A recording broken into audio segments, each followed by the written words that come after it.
So തേനീച്ചകളെ കുറിച്ചുള്ള ഈ interesting ആയിട്ടുള്ള ഫാക്ട് കേട്ടിട്ടുണ്ടോ? ഒരു തേനീച്ച കോളനി എടുത്ത് നോക്കുമ്പോൾ അതിനകത്ത് 3 ടൈപ്പ് തേനീച്ചകളുള്ളത്. ഒന്ന് ക്യൂൻ, രണ്ടാമത്തെ ഡ്രോൺ അഥവാ മെയിൽ തേനീച്ചകൾ, മൂന്നാമത്തത് വർക്കേഴ്സ്.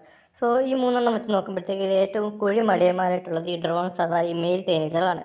സോ ഇവരുടെ ഒരേ ഒരു പർപ്പസ് എന്ന് പറയുന്നത് ഈ ക്യൂനുമായിട്ട് മേറ്റ് ചെയ്യുക എന്നുള്ളതാണ്. സോ ഒരു ക്യൂനെ ഒരു കോളനിയെ കാണത്തുള്ളൂ. അതേസമയം 200 മുതൽ 1000 ഡ്രോൺസ് അഥവാ മെയിൽ തേനീച്ചകൾ ഉണ്ട്. സോ ഇതിൽ ഒരാൾക്ക് മാത്രമേ ഒരു സമയം ക്യൂനുമായിട്ട് മേറ്റ് ചെയ്യാൻ പറ്റത്തുള്ളൂ.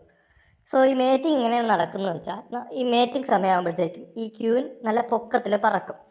സോ ഇതിലേത് ഡ്രോൺ അഥവാ മെയിൽ തേനീച്ചയാണോ ഈ ക്യൂവിൻ്റെ അടുത്ത് എത്തുന്നത്, ആ പൊക്കത്തിലെത്തുന്നത്, അതിന് മാത്രമേ ക്യൂനുമായിട്ട് മേറ്റ് ചെയ്യാൻ പറ്റത്തുള്ളൂ. പക്ഷേ ഇവിടെ ട്രാജിക്കായിട്ടുള്ള കാര്യം എന്തെന്ന് വെച്ചാൽ, ഈ ഒരു മേറ്റിംഗ് കഴിയുന്നതോടുകൂടി ഈ ഡ്രോണിൻ്റെ റീപ്രൊഡക്റ്റീവ് ഓർഗൻ പൊട്ടിത്തെറിച്ച് ഡ്രോൺ മരിക്കും.